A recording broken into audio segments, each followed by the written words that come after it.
आता सकाळचे वाजले 5. मी, प्रीतम आणि सगळेजण उठून तयारी केली आहे माऊलीच्या दर्शनाकरिता जाण्याकरिता. रामराम मंडळी. तर तुम्हाला सर्वांना तर माहितीच आहे, आम्ही आलो आहे शेगावला गजानन महाराजच्या दर्शनाकरिता. तर आम्ही सगळ्यांनी लवकर तयारी केली, कारण की खूप गर्दी असतात. गर्दी असल्या कारणामुळे आम्हाला लवकरात लवकर दर्शन मिळावं म्हणून सर्वांनी निघालो आम्ही. रस्त्याने पाहिलं तर खूप सारे लोक आधीपासूनच आमच्यासमोर निघाले होते आणि दुकानं वगैरे पण सगळी लागलेले होते. तर आम्ही चाललो आहे आता दर्शनाकरिता. तुम्हाला सांगतो मित्रांनो, इथे शेगावची मॅनेजमेंट आणि व्यवस्था खूप चांगली आहे. किती पण गर्दी असो, इथे खूप सोप्या पद्धतीने दर्शन मिळते. इथे काही VIP पास किंवा VIPची व्यवस्था अलग पद्धतीने नसते.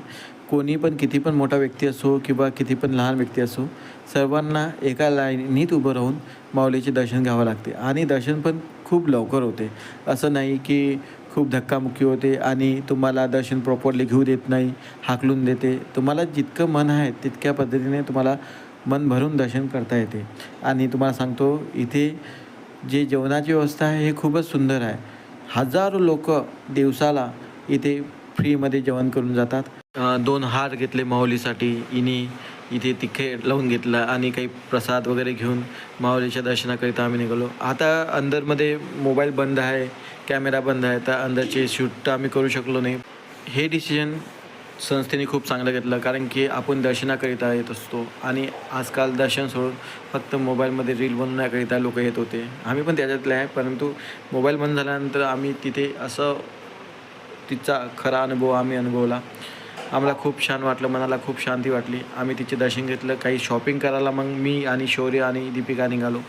शौर्यसाठी आम्ही काही खेळणे वगैरे पण घेतले. खूप साऱ्या वस्तू होत्या. दीपिकाने पण खूप वस्तू पाहिल्या, कानातले पाहिले. काही घेतले, काही नाही घेतले, कारण की खूप पण महाग सांगत होते, काही स्वस्त सांगत होते. तर आम्ही 2 तास लागले शौर्यासाठी वस्तू सिलेक्ट करण्याकरिता की काय घ्यावं, कारण की तो काही खेळत नाही, सगळ्यात तोडताड करून ठेवतो. तरी आम्ही 1-2 वस्तू घेतल्या, कार घेतली त्याच्यासाठी.